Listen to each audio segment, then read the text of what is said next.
Hey guys, what's up? I am up. It's 2 o'clock in the night and I'm coming with part 2.2 Art and Culture. We continue with where we left, that is the dances, and it is presented by An Academy. Do like it and subscribe it. So, here we will be talking about dances. If you haven't watched the first video, go check it out, part 1, that is 2.1 dances. And obviously the series is conceptualized by me. It is me.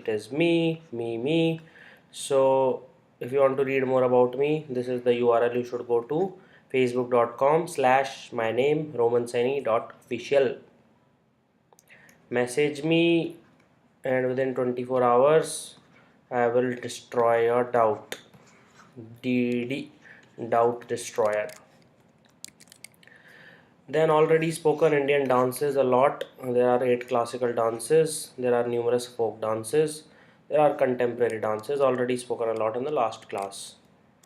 Then we have classical dances. These are the criteria for being a classical dances.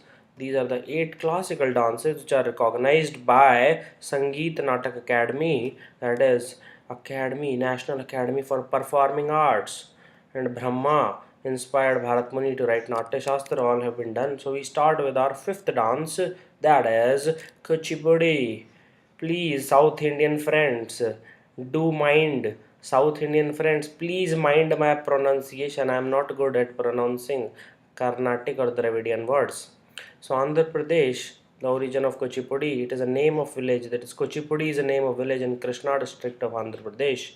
So it starts with stage rites, not rights, it's rights. Then Drahu is a small composition which is including song as well as dance. Then they introduce the identity of who is performing the dance. Then the actual drama starts. Then it can be either solo exposition, which is the most two common are Jati Swaram and Tilanna. Please mind my pronunciation, South Indian friends. Then we have Nrityam, that is lyrical composition reflecting the desire to merge with God. Such is the kind of ascetic or spiritual journey it is that they have the desire to merge with God.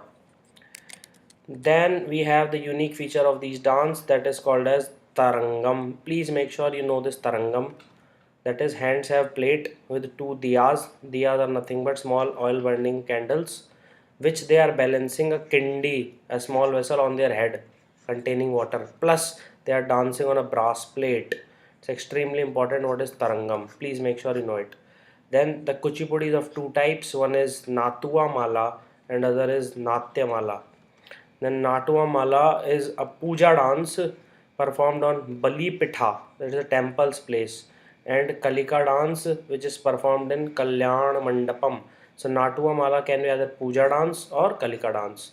Similarly, Natya Mala is of 3 kinds. Please make sure you know them. They are performed only by men. So Natya Mala is performed only by men.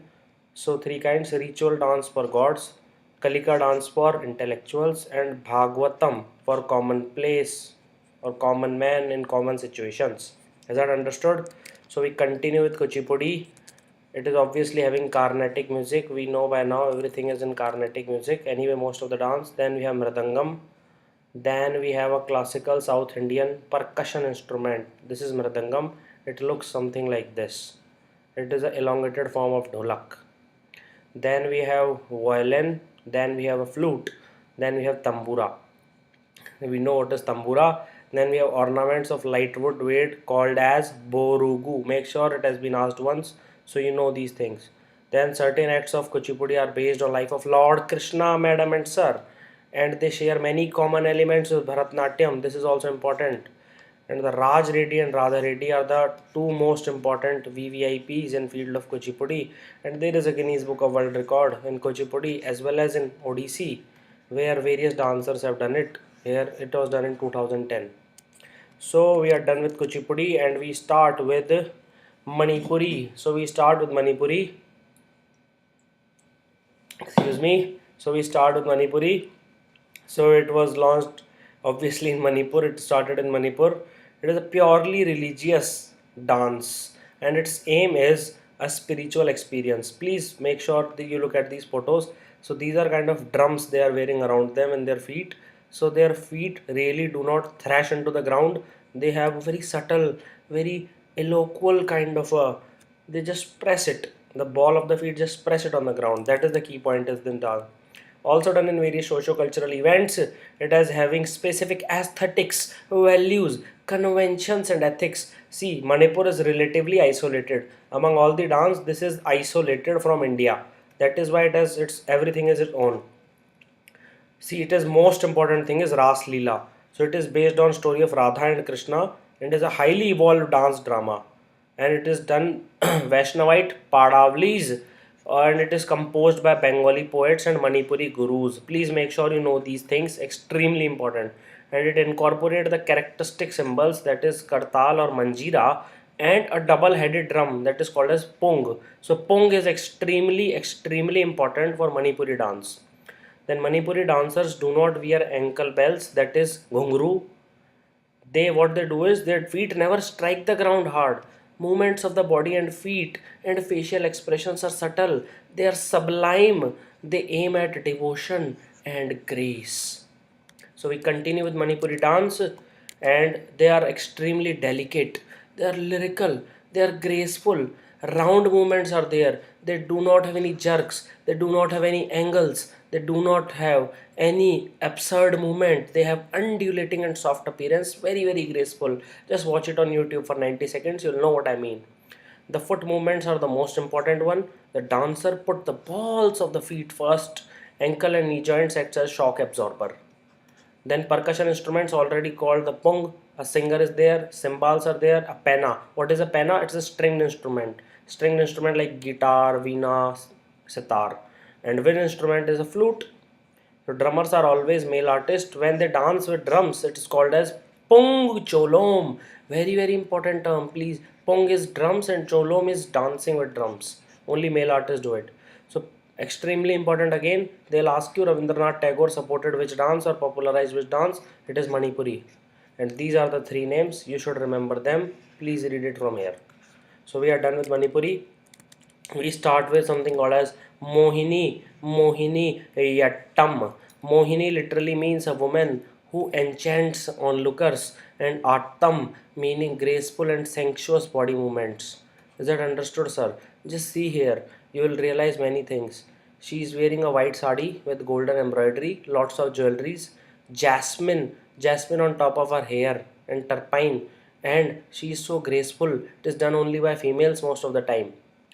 So it originated in Kerala, just like Kathakali, and it is meant to be performed as solo recitals by women only, usually.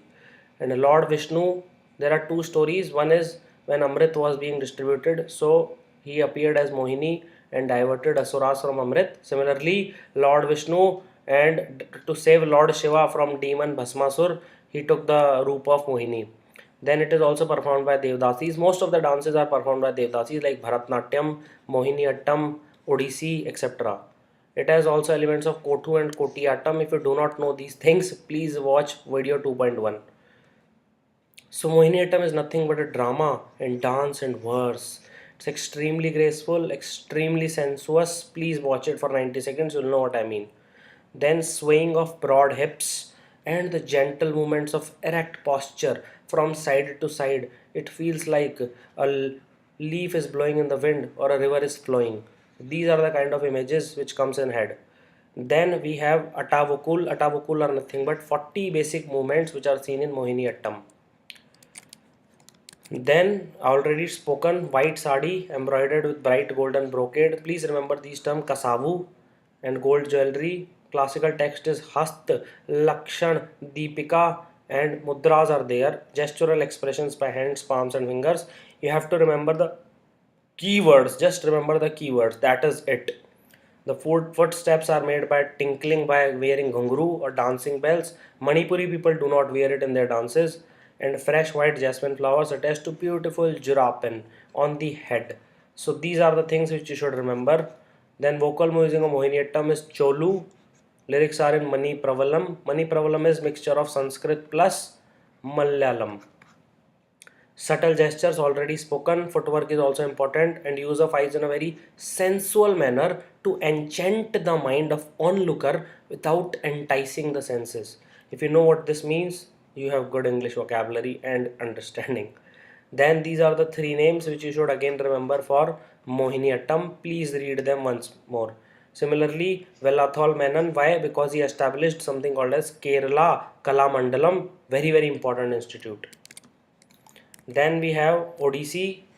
How Odissi is important? Odissi or Orisi, it is the oldest surviving dance form of India, especially the Tribhangi dance, the three parts, that is three parts break. How it is three parts? One is head, one is chest, and one is pelvis. It is done on chauka. Chauka is nothing but a square kind of this thing. So you know what I mean. This is a 3D object, so you are standing on top of it and you are doing Tribhangi Mudra. See, this is the one thing I wanted to tell you. It is related to temple sculptures. Can you see? She is also in a kind of Tribhangi Mudra. Her head is tilted this side, her pelvis is this side, and her chest is pointing somewhere else. So this is Tribhangi Mudra here also. So if you can appreciate it. Then she is dancing in front of a temple, so it is related to temple sculpture. Various bhangas or stands are there. One is bhang, abhang, atibhang, and tribhang. That is, they are done by stamping of the foot and striking various postures. Is that understood? Then various paintings are seen in Manachpuri cave, Udagiri, since 2nd BC. So it is the oldest surviving dance from Kharvel, and it is a secular dance earlier, now associated with temple. Don't worry, Jagannath temple, Konark temple, Brahmeshwar temple. It is done by Shaivite, Vaishite, it is done by Jain, it is done by Buddhist. Each and everyone do it now. Earlier it was used by Maharis. What are Mahari? Mahari, they used to do religious offering. Maharis were Udiyas, Devdasis or temple girls, and their name was Maha means great, Nari means or Mahari means chosen ones. Is that understood? This dance also closely resemble the sculptures of the Indian temples. This is also understood. Then the second thing is Gotipua. Gotipua are boys who are disguised as girls, and they are taught by Mahari. Similarly, third one is Nartika, Nartaki. Nartaki is the dance which took place in the royal courts. So these are the things which you should be remembering. And during the period of Gotipuas, Vaishnav poets were composing innumerable lyrics in Odia language. It is also dedicated to Radha and Krishna. So if you do not know any dance which it is dedicated to, you can say Radha and Krishna. Most of the dances revolve around the life history of Krishna, and most of the dances are mythological. Then there is part called as Mangal Charan, which is an invocation piece. Then Batu Nritya. Then it is followed by Pallavi. Pallavi is an elaborated dance item with a raga, which having a good body postures, eye movements, and intricate footwork. Then there is Abhinay. Then there is drama, and finally there is Moksha. It is important what is the concept of Moksha here. It includes a concluding item of a recital, a spiritual culmination with pure aesthetic bliss. So these are the things which you should be keeping in mind. Similarly, there is something called as Odissi music. So Dhrupad, that is the first line or lines to be sung repeatedly. Are you getting my point? These are the Dhrupad. Then there is Chitrapad, that is arrangement of words in alliterative style. Then there is Chitrakala. Chitrakala literally means art in music. And final element is Panchal. So these are the four elements of Odissi music. Then there is Chand. Chand literally means section, metrical section. They are composed by combining bhav meaning theme, kala meaning time, kal or kala, whatever you call it. It's called kal, and swar meaning tune. And this is the single most important name you should be remembering about Odissi dance. That is Kelu Charan Mohapatra. So the part 2.3, it will be dedicated to something which are called as folk dances. So please make sure that you just ping me your query at my FB page, that is facebook.com/myname romanseni.official, and you can also tweet to me at my Twitter handle at romanseni. Do like, share and subscribe. Unacademy, this is the channel. You want to click here to subscribe. Thank you for watching this video and have an awesome day.